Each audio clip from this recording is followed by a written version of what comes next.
안녕하세요.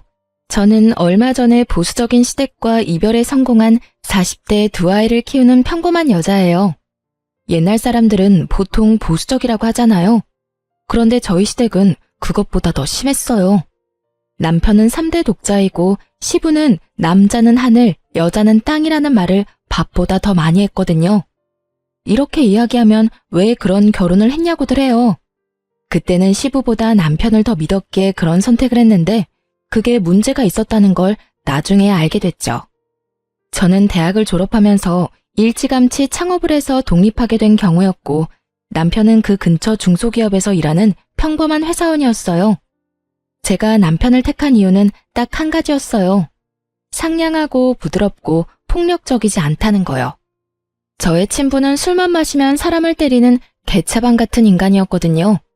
솔직히 지금도 입에 올리고 싶지도 않고 머리로 떠올리기도 싫어요. 그런 친부와 정반대의 사람이 남편이었어요. 무슨 일이든 트러블을 만들려고 하지 않았고 언제나 나긋나긋한 말투를 썼어요. 그렇지만 모든 사람이 완벽할 순 없잖아요. 남편도 문제가 있었어요. 줏대가 없다는 거였죠. 그렇지만 제가 남편 목만큼 뚝심이 있었으니 그때는 이마저도 괜찮다는 생각이 들었거든요. 이 사람과 결혼하면 내가 그리던 결혼 생활을 할 수 있을 거라고 생각했는데 그 생각은 시부를 만나고 바뀌었어요. 그래, 아가씨 부모님이 안 계신다고? 아가씨가 잘 알고 있겠지만 우리 아들이 워낙 귀한 손이야. 3대 독자야, 3대 독자. 그런데 아가씨처럼 부모 없는 여자한테 장가 간다는데 내가 기분이 좋을 리가 있겠소? 그리고 아가씨는 일도 하잖아. 자기 가게다 뭐다 말만 좋지 남편 아래로 알고 내줘도 못할 것 같은데 나는 이 결혼 반대야. 살다 일을 한다는 이유로 자기 아들이랑 결혼시키지 않고 싶다는 말을 들을 줄이야. 지금도 그렇지만 당시에도 맞벌이가 많았거든요. 그렇다고 남편이 돈을 잘 벌어서 제가 안 벌어도 되는 것도 아니고 중소기업 다니는 아들이 뭐가 그렇게 잘났는지 일도 안 하고 내조나 하라는 말을 들으니 당황했죠. 게다가 그 고압적인 자세가 저희 친부를 닮아 있어서 저도 기분이 팍 상했어요. 그러면 어쩔 수 없네요. 죽은 부모를 되살려올 수도 없고 제가 일으킨 가게를 접을 생각도 없으니 여기서 갈라지는 수밖에요. 그렇게 시부모를 뵈러 간 자리에서 저는 그렇게 말하고 돌아왔어요. 남편이 쫓아와서 제게 다시 한번 생각해보라며 애원을 하더라고요. 이 남자 생각하면 결혼하는 게 나쁘지 않은데 그 시부를 보고 살 생각을 하니 선뜻 내키지가 않았어요. 원래 부모가 싫어하는 결혼은 하는 거 아니라잖아. 일단 생각 좀 해보자. 그렇게 말하고 돌아왔는데 며칠 뒤 저는 그 말을 번복해야 했어요. 속이 안 좋고 울렁거리더니 생리를 하지 않더라고요. 워낙 불규칙적이라 애가 생겼을 거라고는 생각도 못했는데 산부인과에 가보니 이미 8주였어요. 아이의 심장이 뛰고 있더군요. 그 길로 남편을 찾아가 말했어요. 애가 생겼다고요. 남편은 뛸 듯이 좋아했어요. 자기가 아빠가 된다는 것도 저와의 결혼이 어떻게든 이루어질 수밖에 없다는 것도 그 사람에게는 모두 좋은 일이었던 것 같아요. 그렇게 20주째 되는 날 시댁에 다시 갔어요. 아버지, 저 이 사람하고 무조건 결혼할 겁니다. 이 사람 제 아이 가졌어요. 그것도 건강한 아들이에요. 제가 임신을 했다는 말에 시부의 눈이 동그래지더니 아들을 가졌다는 말에는 크게 한박웃음을 짓더군요. 아들? 진짜 아들 맞다고 하던? 네, 16주에 이미 아들인 거 확인했고 여기 오기 전에 한 번 더 확인했어요. 아들이 확실하답니다. 그러니까 저희 결혼 허락해 주세요. 제 손을 꼭 잡은 남편을 지그시 보던 시부가 고개를 끄덕이더군요. 손 귀한 집안의 아들을 먼저 안겨주다니 이 결혼을 허락 못할 것도 없지. 내가 저번에 그렇게 말한 건 너무 마음에 담아두지 말거라. 늙으면 이래저래 걱정이 많은 법이야. 안면몰수한 시부의 상냥한 척에 저도 웃는 척하며 말했죠. 네, 걱정하지 마세요. 마음에 담아두지는 않을 테니까요. 그래, 아가 너는 당분간 우리 손주 안 아프게 출산에만 힘쓰도록 해라. 혼인신고는 오늘 가서 하도록 하고. 그렇게 어렵사리 시부의 허락을 얻어 저희는 결혼에 골인할 수 있었어요. 아이만 생각하라며 일도 그만두길 원했던 시부였지만 제 뱃속에 아이가 있다 보니 크게 뭐라고 하지는 못하더라고요. 스트레스 받아서 애가 어떻게 될지 모른다고 얼마나 조심하는지. 그때가 제 결혼 기간 중 제일 스트레스 덜 받았던 때였을 거예요. 당시 제 가게는 안정적인 수입을 창출하고 있었고 돈도 꽤 벌고 있었어요. 남편 수입보다 더 많은 순수익을 벌어들였으니 생각보다 꽤 괜찮은 편에 속했죠. 그래서 가게를 그만둘 생각은 눈꼽만큼도 없었어요. 이걸 어떻게든 잘 키워서 돈을 더 벌어서 모아야겠다는 생각뿐이었죠. 아이를 낳았을 때도 아기 없고 가게에서 계산대를 지켰어요. 저 대신 일해줄 직원 한 명 뽑고 저는 아이를 안고 가게를 지켰어요. 장사하는 사람에게 육아휴직 같은 게 있을 리 없잖아요. 남편이 육아휴직을 쓸 수 있는 것도 아니어서 일도 육아도 모두 오로지 제 몫이었어요. 그래도 그게 힘들다고 생각한 적 없었어요. 아기는 아기대로 이쁘고 가게는 가게대로 좋았으니까요. 30대 중후반 치고는 건강했던 몸도 한몫하긴 했죠. 체력이 웬만한 여자들보다는 좋았으니까요. 그렇게 아이가 돌잔치를 할 무렵에는 어린이집을 보낼 생각으로 여기저기 알아보고 있었어요. 그런데 돌잔치하러 올라온 시부가 제게 그러더군요. 아가, 우리 손주 데리고 일주일에 3일 정도는 시댁에 내려오거라. 어차피 요새 일도 없을 거 아니냐? 아버님, 주말은 제가 시간이 없어요. 평일은 아기도 어린이집 가야 하고요. 어린이집이라는 이야기에 시부가 깜짝 놀라더군요. 또 이 어린애를 어린이집에 보낸다고? 1살밖에 안 된 애를? 정신이 있는 거냐? 우리 귀한 장손 어린이집 보냈다가 병이라도 올 마음은 어떡하려고 그러냐? 그만둬. 그리고 너도 일 그만두고 애나 봐라. 그 가게 그것도 정리하고. 애비가 벌어오는 돈만으로도 충분해. 아버님, 무슨 걱정하시는 건지는 알겠는데요. 저희 맞벌이 아니면 생활비가 안 돼요. 애가 생겨서 돈 들 곳도 많은데 가게까지 없으면 정말로 저희 아무것도 못해요. 네가 아껴 쓰면 될 일이야. 아무렇게나 돈 펑펑 쓰니까 돈이 모자라다고 하지. 아껴서 필요한 데만 쓰면 돈이 왜 없겠어? 시부는 전혀 모르고 있더군요. 자기 아들이 얼마를 버는지. 그리고 며느리가 그보다 얼마나 더 많이 버는지도요. 그렇다고 시부 앞에서 남편 기죽이고 싶지는 않았어요. 그리고 너 가게 일 바쁘다고 내줘도 못하고 그러는 거 내가 다 알고 있어. 우리 아들이 얼마나 귀한 아들인데. 아침 저녁 꼬박꼬박 해먹이고 안 아프도록 집에는 신경 안 쓰도록 해줘야 한다고. 가만 보니 요새 전화할 때마다 골골대는데 그거 너한테도 문제가 있는 거 아니냐? 네가 내조를 잘하면 애가 아플 일이 있겠어? 정말 억울했어요. 남편이 여름 감기에 걸린 이유는 일 마치고 집에 와서 에어컨 바로 아래서 컴퓨터 게임을 하느라 그런 거였거든요. 애를 봐줬거나 집안일을 하느라 그런 것도 아닌데 그걸 제 탓으로 몰아가는 시부에게 화도 났죠. 저는 시부의 그런 모습에 남편을 시부 옆에 세워두고 애 분유 먹여야 한다는 이유로 아이와 함께 밖으로 나갔어요. 시부 잔소리를 듣기 싫을 때마다 이런 방법으로 그 자리를 회피하곤 했어요. 시부는 제게 하루에 한 번 전화해서 일을 그만두라며 강요하기 시작했어요. 그 스트레스가 극에 달할 때쯤 시부에게서 연락이 뚝 끊겼어요.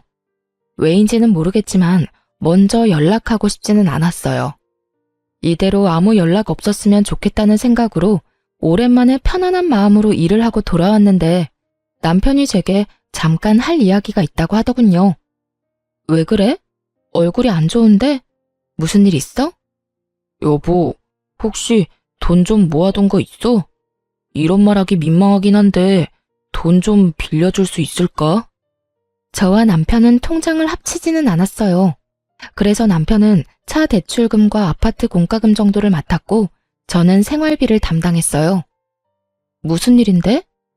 아버지가 보증을 잘못 썼는지 지금 당장 아버지 살고 있는 집 날아가게 생겼어. 제발 부탁이야. 한 번만 도와주라, 응? 빚이 거의 2억이래. 지금 그 빚을 갚아달라는 거야? 그건 아니지. 아버지 살고 계시는 지방 아파트 팔면 2억 좀 더 나와. 그걸로 빚 갚으면 살 곳이 없으시니까 집을 하나 해드렸으면 하는데, 그거보다 싼 걸로. 사실 나는 우리 집으로 모셔도 되기는 한데, 그건 당신이 싫잖아. 눈치를 보며 말하는 남편을 보며 저는 눈을 질끈 감았어요. 돈을 빌려주지 않으면 우리 집에서 그 꼴 보기 싫은 시부와 함께 살아야 한다는 생각에 머리가 지끈거리더군요. 아버님은 도대체 무슨 생각으로 보증을 선 거야? 빚 보증이 얼마나 무서운데. 그리고 당신은 모아둔 돈 없어?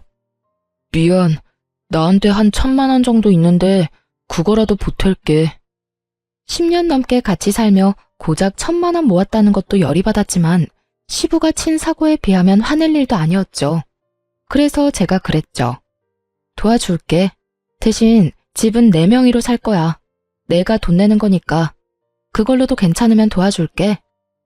10년을 넘게 일하며 모아놓은 돈을 시부에게 써야 한다는 건 너무 아까웠지만 제 명의라면 남는 건 있을 거라 생각했어요. 그랬더니 남편이 너무 고마워하며 제 손을 꼭 잡더군요. 여보, 고마워. 아버지한테는 내가 이야기할게. 당신은 아무것도 안 해도 돼. 그렇게 남편은 좋은 소식을 시부에게 전하러 갔고 저는 속이 쓰려오는 걸 느꼈어요. 그래도 제가 해준 걸 알면 시부가 더 이상 제게 잔소리를 하지 않겠지 하는 생각도 했어요. 시부가 제게 빚을 지는 거나 다름없으니까요. 그렇게 시부가 아파트를 팔아 친구의 빚을 갚고 저는 그 사이에 봐두었던 2억짜리 집을 계약했어요. 그리고 새 집으로 이사 들어가는 날 모른 척하고 있기도 뭐해서 남편과 함께 이사를 도와주러 갔어요. 그런데 시부가 저를 보더니 또 잔소리를 하더군요. 너 여태 일하고 있어? 내가 일 그만두라고 하지 않았냐? 남의 손에 애 맡기는 게 그렇게 좋아? 나 같으면 걱정이 돼서 아무것도 못할 것 같은데. 맞벌이 무조건 해야 한다는 것도 거짓말이었지? 이거 봐라, 이 집. 네 남편이 해준 거야. 네 남편 능력이 이렇게 좋은데 뭐하러 일을 해? 당장 푼돈 버는 일 그만두고 아들 내줘나 해. 그리고 이참에 애나 하나 더 낳아라. 빚 보증 잘못 써서 평생 일군 집 한 채 다 날린 시부가 집 사준 사람한테 푼돈 그만 벌고 애나 낳으라는 말을 들으니 순간 머리가 획 돌더라고요. 아버님, 말씀을 어떻게 그렇게 하세요? 이 집에 이사하게 된 게 누구 때문인지 잊지는 않으셨죠? 그리고 잘 모르시는 것 같은데 이 집 제 명의로 제 돈 주고 산 집이거든요? 한 번만 더 남편 내조해라 일 그만두라 말씀하시면 저 지금 당장 이 집 팔아버릴 거예요. 제 말에 시부가 깜짝 놀란 얼굴이 되더니 급기야 울그락불그락 씩씩대기 시작했어요. 애비야, 이게 다 무슨 말이냐? 너 이 집 네 돈으로 산 집이라고 하지 않았어? 그런데 애미가 왜 저런 소리를 하는 거야? 아버지, 그게요. 실은 저도 돈을 조금 보태기는 했어요. 그리고 제가 언제 제 돈이라고 했어요. 제가 모은 돈에 아내가 모은 돈 합해서 드리는 거라고 했잖아요. 네가 보탠 돈이 얼마야? 1,000만 원이요. 남편 대답에 시부가 이마를 짚더니 그 자리에서 한숨을 푹푹 내쉬며 남편에게 그러더군요. 너 지금 당장 나 따라 들어와. 시부가 귀신 같은 얼굴로 말하자 남편놈 얼굴이 완전 울상이 되더군요. 벌벌 기며 시부에게 변명하는 남편을 보니 이게 무슨 상황인지 감이 왔어요.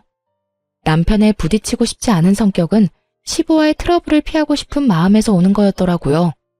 그러니 이번에도 이야기할 때 와이프 돈이라고 하면 시부가 화낼 것 같으니 적당히 자기 돈을 더 많이 내고 아내는 조금 보탰다고 이런 식으로 이야기한 거였더라고요. 시부는 그 말을 철석같이 믿고 이만한 돈을 마련한 아들의 능력을 높이 사서 저한테 이걸 빌미로 일을 그만두라고 잔소리한 거고요. 자기가 잘못은 했지만 아들이 그만큼 만회하고 있으니 저한테 큰 소리치고 싶었던 모양이었어요. 이번에 시부가 체면을 구겼으니 저 보기가 좀 꺼려졌을 테니까요. 그런 와중에 오히려 저한테 더 큰 소리치고 싶었던 건지도 모르죠. 그런다고 이미 망한 이미지가 되살아나는 것도 아니고 빚보증 섰던 게 없던 일이 되는 것도 아닌데 말이죠. 어쨌든 그렇게 안방으로 끌려 들어간 남편은 시부에게 먼지 털리도록 맞고 욕을 한 바가지를 들었어요. 근데 웃긴 건 시부가 나한테 무례하게 군 건데 애먼 남편 놈만 혼내고 저한테는 사과 하나 없던 점이었어요. 그래도 저는 이해했어요. 왜냐하면 그 뒤로 시부가 저한테 잔소리 전화를 한 통도 안 했거든요. 큰 돈을 썼지만 일단 내 이름으로 된 내 돈으로 묶여있고 시부의 잔소리까지 막아줬으니 지출이 아니라 투자라고 생각하자고 저 편한 대로 생각하기로 했어요. 그렇게 시부의 일이 어떻게든 해결되고 그 뒤에는 정말 마음의 평화만이 있을 줄 알았어요. 그런데 삶이라는 게 어떻게 이렇게 제 마음대로 안 되는지 한창 가게가 잘 되던 중에 감염병이 터진 거였어요. 대한민국 자영업자들의 무덤을 만들던 그 질병은 저희 가게도 휩쓸었어요. 동네 손님 위주의 배달을 하지 않던 저희 가게는 그야말로 매출이 직각으로 추락하기 시작했어요. 아니, 추락이 아니라 터진 직후에는 0이었죠. 가게를 접어야 하는 게 아닌가 고민을 해야 할 정도였어요. 직원들도 모두 내보내야 했어요. 그래도 배달을 적극 활용하면서 조금이나마 입에 풀칠은 할 수 있게 됐어요. 그렇지만 나가는 돈이 있으니 그 정도 벌어서는 벌어들이는 순수익이 없었어요. 팔아도 적자를 면하지 못하는 상황이었죠. 모아둔 돈이라도 수중에 있었다면 차라리 싹 다 접고 새로 시작할 생각을 할 수도 있었겠지만 모아둔 돈을 시부집 사느라 다 썼으니 남은 것도 없었어요. 여보, 가게 지금 너무 어려워. 혹시 모아놓은 돈 있으면 좀 빌려줄 수 있어? 나 모아둔 돈 없는데. 그만큼 힘들어? 당분간은 당신 월급으로 생활비까지 해야 할 것 같은데. 내 월급에서? 그 부분에서 남편이 아주 크게 놀라더군요. 솔직히 남편 반응에 실망이 컸어요. 제가 힘들다고 하면 당연히 저를 도와줄 거라고 생각했거든요. 돈을 빌려주지는 못하더라도 같이 고민해주진 않을까 생각했는데 자기 월급에서 생활비 써야 한다니 그제야 놀라는 걸 보니 이 사람은 내 가게가 망하든 말든 상관없구나 하는 생각이 들었거든요. 그런데 그게 아니었어요. 남편은 저를 생각해줄 만큼 형편이 좋지 않았더라고요. 여보, 사실은 나 돈 진짜 한 푼도 없어. 지금 들어오는 월급도 대출로 다 나가고 있는 실정이라. 무슨 대출? 신용대출? 대출을 왜 받았어? 이때까지 내가 생활비 다 부담해서 당신 돈 쓸 일도 없었을 텐데. 그게 나도 생활비 좀 벌어보려고 코인 했거든. 코인이라는 말에 순간 눈앞이 캄캄해지더군요. 코인의 마지막이 대박인 사람이 그리 많지 않잖아요. 이 말을 이 최악의 순간에 들으니 마치 지독한 악몽을 꾸고 있는 기분이 들었어요. 대출 받아서 코인 했으면 다 빼면 되잖아. 손 털고 나오면 그만 아냐? 제발 별거 아니었으면 하는 마음에 가볍게 말해봤는데 남편 얼굴 표정은 별거 아닌 얼굴이 아니었어요. 잔뜩 눈치를 보는 그 표정을 제가 모를 수가 없었죠. 사고를 치기는 쳤구나. 그 생각부터 들었어요. 그래서 다그쳤죠. 설마 마이너스야? 얼마나 마이너스인데? 대출을 왜 받은 건데? 있는 돈으로 한 거 아니었어? 그게 대출을 여러 군데 받았어. 차 담보로 대출 받고 또 있지? 그게 집 담보로 대출도 받고. 뭐? 집은 공동명의인데 무슨 대출이야. 내 허락 없이 대출 못하잖아. 그게 대출한 곳이 내가 아는 사람이 일하는 곳이었거든.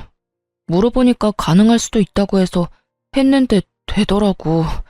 당신이 알면 당연히 못하게 할 것 같아서 그래서 그거 받아서 코인했는데 처음에는 맹세코 진짜 수익률 좋았어. 당장 대출 다 갚을 수 있을 줄 알았는데 점점 안 좋아지더니 수익이 지금은 많이 마이너스라서 그냥 두고 올라올 때쯤 파는 게 낫지 않을까 하고. 미쳤어. 정신 나갔냐고. 지금 우리 생활비 당신 월급으로 다 충당해야 돼. 그런데 그 돈으로 대출 갚으면 우리는 무슨 돈으로 먹고 살아? 지금 당장 다음 달 나가야 할 돈도 어마어마한데 당신까지 나 이렇게 힘들게 만들 거야? 나라고 나쁜 생각으로 그랬겠어? 나도 당신한테 도움 되려고 그런 건데 애 크면 돈도 필요할 것 같고 일 그만둬도 용돈벌이 정도는 할 수 있을 것 같아서. 재수 없는 소리 하지 마. 당신 일을 왜 그만둬? 지금 당신 일 그만두면 우리 다 망하는 거 알지? 허튼 생각하지 말고 회사에 딱 붙어 있어. 이럴 때는 월급쟁이가 제일 좋아. 지금 장사하는 사람들, 영업하는 사람들 완전 죽기 일보 직전인 거 알지? 그렇게 말하는데 뭔가 낌새가 이상하더라고요. 갑자기 이 타이밍에 일을 그만둔다는 이야기를 하니까요. 당신 설마 일 그만뒀어? 아니지, 그런 거 아니지. 참지 못하고 화를 냈더니 남편 놈이 우물쭈물 한마디 하더라고요. 그게 나 회사에서 해고 될 것 같은데. 뭐? 하룻밤 만에 폭탄 발언을 이만큼 많이 들을 줄이야. 정말 가슴이 너무 두근거리는 것이 심장마비가 올 것처럼 가슴이 꽉 막힌 것처럼 아프더라고요. 나중에야 그게 화병이었다는 걸 알았지만 이때는 정말 제가 뭔가 잘못될 것만 같았어요. 해고를 당신이 왜? 남편은 고개를 들지 못하고 있었어요. 제가 물어도 아무 말 없다가 다그치자 그제야 입을 열더군요. 회사에서는 근무 태만이라고 하는데 내가 봤을 때 그 정도는 아니고 사실은 일하다가 내가 잘못해서 문제가 좀 생겼거든. 근데 그게 완전히 내 잘못이라기보다는 그걸 확인해야 하는 사람이 확인을 잘못한 것도 있고 내 책임만은 아닌데 내가 다 뒤집어 쓰고 나가는 거라.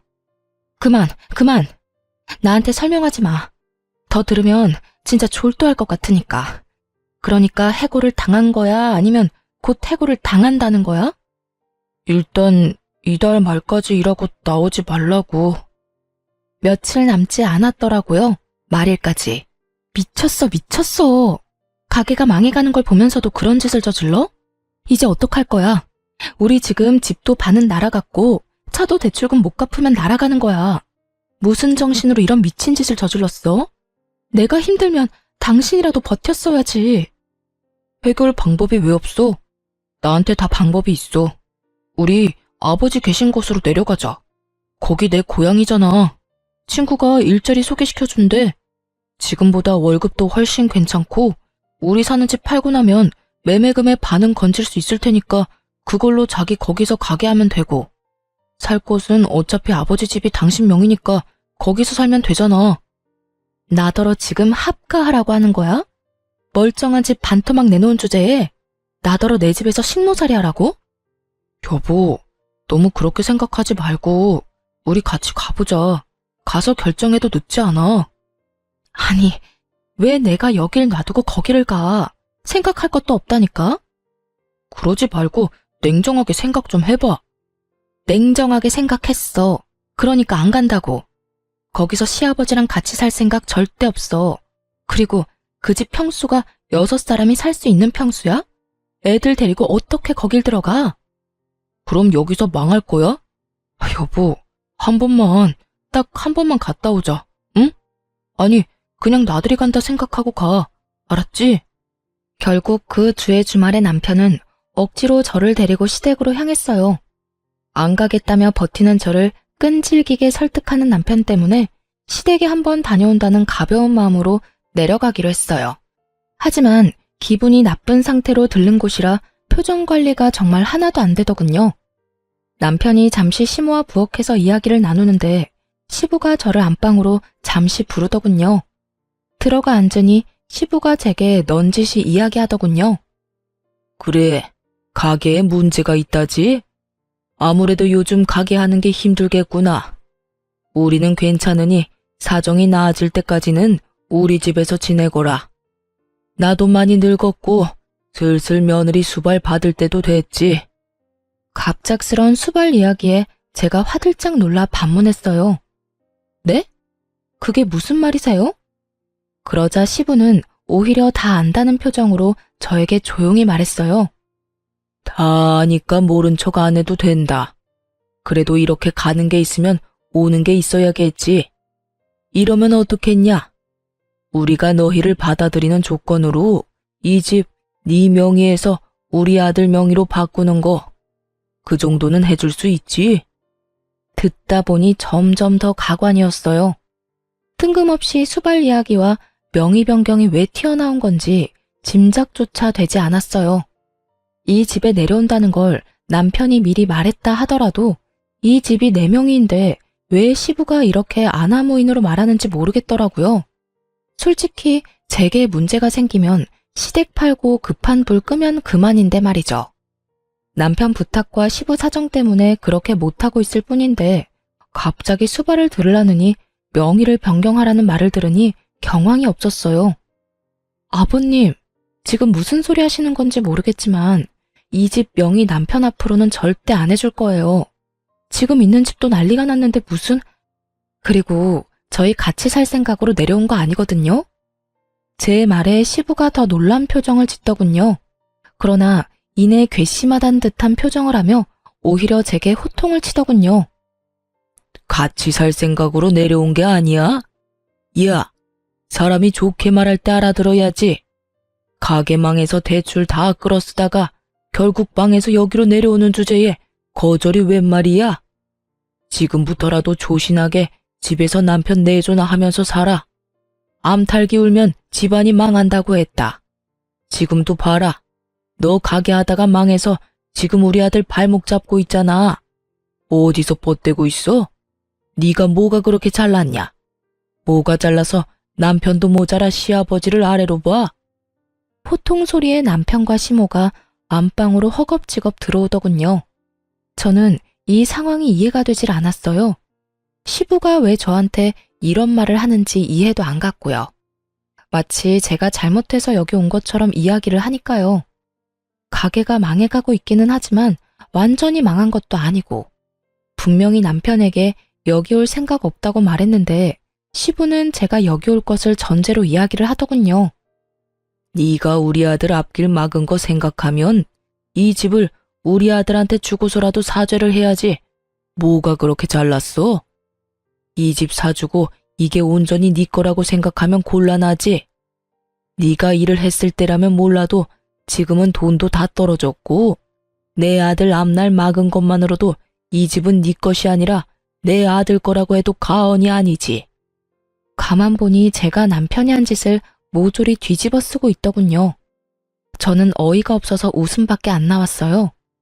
시부 말을 요약해보면 내가 내 돈으로 이 집을 샀지만 내가 사고를 쳤으니까 이 집에 대한 권리는 이제 더 이상 내게는 없다는 걸 말해주고 싶은 모양이었어요.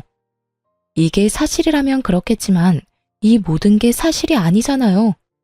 저는 중간에 뛰쳐들어온 남편놈 얼굴을 삐딱하게 바라봤어요. 이게 무슨 일인가 눈치만 살피고 있더군요. 이 남자가 중간에서 자기가 한 짓을 고스란히 제 잘못으로 돌려놨고 그 이야기를 시부가 철석같이 믿고서는 저를 이렇게 모함하고 있는 상황이었어요. 시부도 시부지만 남편에게도 정말 이번만큼 심각하게 실망한 적은 없었던 것 같아요. 저는 다 내려놓고 제 짐을 정리했어요. 그리고 남편 앞에 가서 말했죠. 이혼하자. 이런 식으로는 못 살아. 당신이 무슨 잘못했는지는 알고 있지? 2번 말 안 해. 원래대로 다 돌려놓으면 합의, 못 돌려놓으면 소송이야. 집에 갈 테니까 넌 오지 마. 올라오면 내 손에 죽는다.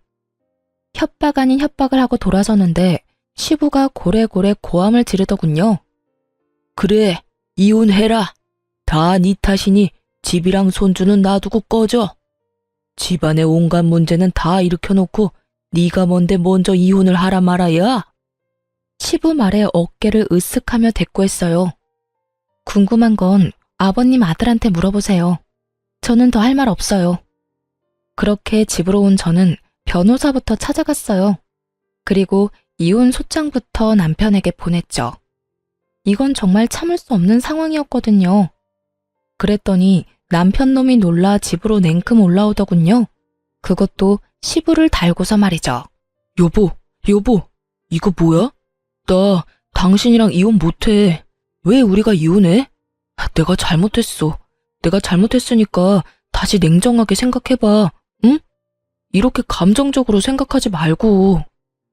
나 충분히 이성적이야. 그리고 나는 당신이랑 이혼해야겠어. 도저히 용서 못하겠으니까. 사내 놈이 돼서 여자한테 무릎이나 꿇고 우리 아들이 뭘 그렇게 잘못했다고 이 난리야? 네가 말해봐라. 우리 아들이 대체 뭘 그렇게 잘못했다고 소송이야? 아직 못 들으셨나 보네요. 아드님한테 직접 물어보시죠. 남편은 입을 꾹 다물고 있더군요. 그래서 제가 시부에게 말해줬어요. 아버님, 제 가게는 망한 게 아니에요. 그리고 집 망한 것도 제 탓이 아니고요. 집이 공동명의인데 이 사람이 저 몰래 집 담보로 대출받았고요. 자기 지분만큼 대출받은 거라 이 집은 반쪽짜리 집이 됐고 남편 몫은 없어요. 대출만 남았거든요. 팔아도 대출금 빠지고 나면 남편한테 돌아갈 돈도 없을 거예요. 그리고 자동차도 담보대출이라고 들었고요. 신용대출도 있답니다. 그 모든 대출을 왜 썼는지도 모르시는 것 같아서 알려드릴게요. 그 잘난 비트코인에 썼대요. 지금 수익은 마이너스고요. 그리고 마지막으로 회사에서 해고당했답니다. 근무 태만에 회사 일처리 잘못하는 바람에. 뭐라고? 이게 다 무슨 소리야? 망해간다는 제 가게요. 아버님이 사시는 그 집만 팔면 살릴 수 있어요. 그리고 지금 있는 집도 절반 날아간 것만큼 보충할 수 있고요. 그러니까 이혼하고 이 집 팔아버릴 거예요. 그래야 저놈 때문에 망해가는 집 일으켜 세울 수 있지 않겠어요? 야, 이게 다 무슨 소리야? 네가 진짜로 그런 짓을 했다고? 네가 우리 있는 곳으로 내려오는 거 다 네 마누라 잘못이라며? 마누라가 이것저것 대출 끌어다 써서 우리 집에 온다고 하지 않았어? 제 예상대로였어요. 남편놈은 시부에게 이 모든 상황에서 잘못은 와이프라고 거짓말을 했더라고요. 자기가 잘못했다는 이야기는 조금도 꺼내지 않고 아내의 잘못으로만 몰아가니 시부는 기세등등해서 자기 본심을 그대로 저한테 드러냈고요. 그때 본심을 숨기고 저한테 잘해줬다면 저도 모르게 시부에게 잘해줄 뻔했어요. 속으로 여전히 저렇게 정신 나간 생각하는지도 모르고 말이죠. 그런데 더 웃긴 건 남편 반응이었어요. 왜 때려요? 제가 왜 그런 말을 했겠어요? 제 잘못인 거 알았으면 아버지가 가만히 있었겠어요?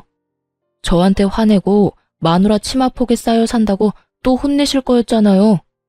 그리고 좋게 넘어갈 수도 있었던 거 아버지가 허튼 소리 하는 바람에 다 망한 거잖아요. 아버지가 공동명의니 수발을 들라느니 그런 말만 안 했어도 우리가 이혼하게 될 일은 없었다고요. 다 아버지 탓이에요. 아프다고요. 그만 때리세요. 이놈이? 너는 더 맞아야 해, 이놈아. 어디서 거짓말할 데가 없어서 아비한테 거짓말을 해. 그것 때문에 지금 내가 무슨 꼴을 당했는지 알기는 하는 거야? 몰라요. 그거 다 아버지가 한 거잖아요. 저한테 덮어씌울 생각하지 마세요. 정말 철이 없어도 이렇게 없을 수가. 10년 가까이 데리고 산 남편의 모습에서 제 첫째 아들의 모습이 보인 건 착각이었을까요? 아들은 애라서 그렇다존 치지만 이 남자는 이 나이 먹도록 철은 어디로 빼돌렸을까요? 한바탕 남편놈 등짝을 두들겨 패던 시부가 힘이 빠진 듯 후회 가득한 표정으로 제게 묻더군요. 아가, 정말로 그 집 팔 생각이냐? 네, 당연히 팔 거예요. 그 집을 팔아야 집도 살리고 가게도 살릴 수 있거든요. 어떻게 하면 안 팔고 우리가 살 수 있도록 해줄 수 있겠냐? 나는 정말로 몰랐다. 아들이 이런 짓을 저질렀다는 줄은. 그리고 나한테 그런 거짓말 할 줄도 몰랐어. 이게 내 잘못은 아니지 않냐? 남편이 거짓말한 건 아버님 잘못이 아니죠. 그런데 그 거짓말에 휘둘린 건 아버님이잖아요. 설사 제가 정말로 그런 짓을 저질렀다 하더라도 가족이면 어떻게 된 일인지 괜찮은 건지 먼저 물어봐야 정상 아닌가요? 어쩔 수 없는 상황이었어요. 장사하는 사람들 모두가 힘든 상황이었다고요. 도움 같은 거 바라지도 않아요. 그냥 괜찮냐 한마디만 했었더라도 이렇게 화가 나고 열받지는 않았을 거예요. 오히려 아버님한테 더 잘하려고 했겠죠. 그런데 제 가게 망해간다는 말하면서 아버님이 저한테 뭘 요구하셨는지 기억하시죠? 수발도 들고 집도 남편 명의로 해달라고 요구했잖아요. 겨우겨우 살아난 사람한테 다시 죽으라고 하는 것과 뭐가 다르나요? 아버님이 하신 행동이 그런 행동이에요. 그리고 그게 진심이었으니 더 용서 못하는 거고요. 그건 진심이 아니었어. 네가 아니라 우리 아들이 그런 짓을 저질렀다는 걸 알았다면 아들을 혼냈을 거다. 그러니까 이렇게 된 건 내 탓이 아니야. 제 말에 시부가 눈을 질끈 감으며 망연자실한 표정으로 열심히 현실 도피를 하더군요. 시부가 말을 끊자 이번에는 눈치만 살살 보던 남편놈이 제 손을 꼭 붙잡으며 말하더군요. 여보, 나 진짜로 반성하고 있어. 그러니까 이혼만은 제발 봐줘. 아니, 이혼하더라도 아버지 살고 있는 집만은 그냥 놔둬주면 안 될까? 우리 식구들 지금 당장 갈 곳도 없어. 이 일의 시작이 뭔지 몰라? 아버님이 빚 보증 잘못 써주는 바람에 이렇게 됐잖아. 그러니까 그 친구분 찾아가서 돈을 받든지 그 집에 어거지로 끼어 살든지 그건 당신 마음대로 해. 그 사람한테 이야기해야지 나한테 이야기해봐야 소용없어. 나는 당신하고 잘해볼 생각이 놀랍게도 전혀 없거든. 아버님도 아버님이지만 솔직히 이번에는 당신한테 더 실망이야. 너야말로 진짜 나쁜 놈이야. 그리고 그 집 나 몰래 대출받은 것도 정말 배신감 너무 느꼈고. 그러니까 앞으로 찾아오지도 말고 이렇게 구차하게 매달리지도 마. 당신 얼굴 보면 있는 정도 다 떨어지니까. 여보, 나 진짜로 직장도 잃고 자식들도 잃고 당신까지 잃으면 아무것도 남는 게 없어. 내가 불쌍하지도 않아? 다시 한 번만 생각해줘. 직장은 당신 고향에서 다닌다며. 친구가 소개해줬다고 하지 않았어? 그리고 당신이 왜 불쌍해? 이렇게 일을 크게 만든 게 모두 당신 때문인데 뭐가 불쌍해? 그게 소개시켜준다는 것도 다 거짓말이었어. 집이랑 가게 다 팔고 오면 돈이 좀 남으니까. 그 돈으로 여기서 당신 장사하고 나도 장사하는 거 도울 생각이었어. 그런데 일이 이렇게 될 줄은 몰랐지. 아버지가 그런 말도 안 되는 요구할 줄 정말 나는 몰랐어. 아버지하고 전혀 그런 이야기 한 적도 없고. 그래, 아버님이 그런 말 한 거는 아버님하고 이야기해야 하는 게 맞지. 그러니까 당신이 저지른 짓을 모조리 내가 잘못했다고 뒤집어 씌운 거에 대해서는 너랑 이야기해야 하는 거지. 솔직히 평생을 살면서 이렇게까지 인간에게 실망해 본 적이 처음이거든? 그러니까 딱 한 가지만 물어볼게. 도대체 무슨 생각으로 다 내가 잘못한 거라고 말하고 다닌 거야? 내가 싫었어? 같이 살기 싫었니? 그러면 그냥 이야기를 하지 그랬어. 조용히 이혼해줬을 텐데 꼭 이렇게 사건을 만들어서 시끄럽게 해야 했어? 여보, 내 의도는 정말로 그런 게 아니었고 모든 게 오해였잖아. 풀면 다 해결될 수 있는 오해. 오해는 무슨? 이런 게 뭔 줄 알아? 다 알고 엿먹인 거야. 당신이 나한테. 그리고 오해? 오해라고 하기에는 너무 의도가 뻔하지 않아? 얼렁뚱땅 넘어가려고 생각하지 마. 나는 이제 당신이 그 어떤 말을 해도 믿지를 못해. 믿을 생각도 없고. 한바탕 퍼붓고 나니 속이 정말 시원하더군요. 게다가 시부가 보는 앞에서 다 퍼부으니 정말 너무너무 홀가분했어요. 시부와 남편의 그 절망스러운 표정과 정반대로 저는 편안한 표정을 짓게 됐으니까요. 그렇게 남편과 저는 이혼을 하게 됐어요. 이 모든 사태를 원상태로 돌릴 수 없었던 남편놈은 당연히 소송에서 불리할 수밖에 없었고 결국 양육권, 친권, 위자료도 모두 제게 유리하게 소송이 끝났어요. 전 남편은 집안 경제를 파탄냈다는 것이 크게 먹혀들어가서 위자료 책정에 큰 도움이 됐어요. 시부와 남편이 사는 그 집도 팔려고 했는데 나올 생각을 안 하고 뻔뻔하게 버티더라고요. 그래서 그것도 소송 걸었어요. 퇴거 소송이요. 소송 걸고 나니 또 전화기 불나도록 끊임없이 전화가 오더군요. 그러나 받을 생각도 없었어요. 그랬더니 이내 연락은 안 오고 소송을 하니 강제 집행이 돼서 결국 그 집에서 나올 수밖에 없었죠. 저는 시댁집을 팔고 남편이 대출을 받았던 저희 집도 팔았어요.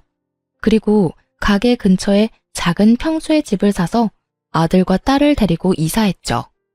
사실 그 집에서 더 이상 살고 싶은 마음이 안 들더라고요. 그래서 집을 옮겨봤어요. 직장과 집이 가까우니 생활권이 모여서 애들 보기는 더 편했어요. 가게는 다시 정상 궤도로 올라오기 시작했고 직원들도 다시 뽑았어요. 전 남편과 이혼하고 깨달은 건데 그 사람이 있든 없든 제 생활에 크게 변함이 없더라고요. 그만큼 그 사람은 가족으로서 집안일에 어떤 식으로도 관여하지 않았던 걸 이혼하고 나서야 깨달았어요. 그렇게 일하고 아이들 키우느라 바쁘게 보내면서 전 남편과 시부가 어떻게 지내는지는 알 시간도 없었어요. 그런데 하루는 가게에 찾아온 의외의 손님에게서 그 사람들 소식을 들을 수 있었어요. 그 손님은 바로 전 시어머니였어요. 시모와는 좋은 사이도 그렇다고 나쁜 사이도 아니었어요. 사실 그때는 저도 시모도 여유가 없었던 것 같아요. 시모는 시부의 등살에 밀려 입도 뻥끗 못하고 죽어 지냈고 저는 저대로 시부가 싫어 시댁에 자주 들리지 않으니 시모와 대화를 나눌 시간도 없었고요. 그래서 시모가 불쑥 저희 가게를 찾았을 때 당황할 수밖에 없었죠. 어머님, 여긴 어쩐 일로? 별거 아니다. 근처 지나가는 김에 들렀어. 사실 나도 얼마 전에 너희 시아버지, 아니지, 내 남편이랑 이혼했어. 이렇게 다 늙어서 무슨 이혼이냐고 그렇게 말하는 사람들도 많은데 도저히 참을 수가 없어서 이혼했다. 평생을 자기 멋대로 살다가 결국에는 보증 잘못 써서 집 잃고 며느리한테 큰 소리 뻥뻥 치다가 또 그 며느리가 해준 집을 잃었지. 그런데도 똑같더라고. 나한테는 여전히 자기가 뭐라도 되는 양 행동하는 거 있지? 일은 내가 다 하는데 말이지. 들어보니 처음에는 시모가 허드렛 일을 하며 두 사람을 먹여 살린 모양이었어요. 그러다가 결국 두 부자가 하는 행동에 열받아서 이혼하고 그 집에서 나와버린 거고요. 많이 속상하셨겠어요. 어머님 연세도 많은데 일하시려면. 근데 의외로 일하는 거 너무 좋더라. 내 돈 벌어서 눈치 안 보고 내 돈 쓰는 거 너무너무 기분 좋았어. 여태껏 남편 등살에 바깥 일이라고는 못 해보고 살았거든. 매번 남편이 주는 돈으로 아껴가며 생활하고 모자라면 친정에 빌려 쓰고 돈 생기면 갚고 그런 생활을 오랫동안 해왔어. 그러다 보니 돈을 쓸 때마다 눈치가 보이더라고. 근데 이제 그런 거 없이 원하는 대로 쓸 수 있으니까 너무 좋았지. 그럼 어머님은 아예 따로 사시는 건가요? 그래. 속 답답해서 같이 못 살겠더라고. 자식놈은 대출도 못 갚으면서 집안에서 탱자탱자 놀기 바쁘고 남편놈은 예전처럼 어디 가서 거물 흉내내고 싶어서 환장을 했지. 그런데 집도 없고 돈도 없는데 흉내를 내고 싶어도 안 되는 거야. 얼마 전에는 아무것도 없어서 기초생활수급자 신청까지 했어. 그것도 나한테 시키더라. 동네 소문난다고. 겨우겨우 얻은 월세방인데 동네 창피해서 못 살겠다고. 다른 동네 가자면서 떼를 쓰는 통에 아들놈이 데리고 이사 갔다고 하더구나. 그 인간은 여전히 정신 못 차렸어. 그래도 아들놈은 정신이 돌아왔는지 인력사무소 다닌다고 연락 왔었어. 멀쩡한 직장 그대로 계속 다녔으면 이런 힘든 일 할 일은 없었을 거 아니냐. 그 생각만 하면 참, 우리 아들놈도 자기 무덤 열심히 판 거지. 너처럼 돈도 잘 벌고 자식들한테도 잘하고 시부모한테도 잘한 사람이 어딨다고 그런 모자란 짓을 해서 이혼을 당해? 나 같아도 이혼이지. 내 자식인데도 이렇게 미운 거 보면 지 아버지랑 똑 닮아서 그런가 봐. 씁쓸하게 웃으며 말하는 시모를 보니 두 사람이 잘 못 지내고 있는 것만은 확실해 보였어요. 동네에서 떵떵거리며 3대 독자인 걸 무슨 벼슬쯤으로 생각하며 살던 두 부자가 나란히 빚 보증과 코인으로 집안을 말아먹었잖아요. 어디 가서 칭찬받을 짓은 절대 아니고 자랑할 짓도 아니죠.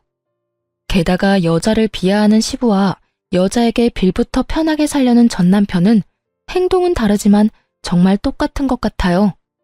바로 여자를 편한 도구쯤으로 취급한다는 점에서요. 두 사람의 일에 크게 관심이 없었지만 이렇게 전해 듣고 보니 생각보다 형편없어서 역시 사람은 뿌린 대로 거두는가 보다 하는 생각이 들었어요. 특히 시부와 시모가 이혼까지 하게 될 줄은 상상도 못했거든요. 하지만 시부의 헛짓거리에 결국 곁에 있던 사람들이 모두 떨어져 나갈 수밖에 없었죠. 제가 키우는 아이들이 저런 사람들처럼 되지 않도록 최선을 다해 키워야겠다는 다짐을 하게 된 날이었어요. 시부가 마음을 곱게 썼으면 말이죠. 늙어서도 대접받으며 살았을 거예요. 모든 사람들이 그렇듯 좋은 사람에게는 정말로 좋은 대접을 해주고 싶으니까요. 하지만 악독하게 마음을 쓰니 결국은 끝이 좋지 못한 거예요. 자기 팔자 자기가 꼬았다는 거죠. 저도 잊고 살려고 하고 있었는데 우연히 시모를 만나고서 기억이 촘촘히 떠오르더군요.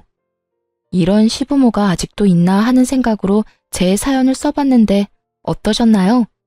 쓰다 보니 길어졌네요. 지금까지 저와 함께 해주셔서 감사합니다.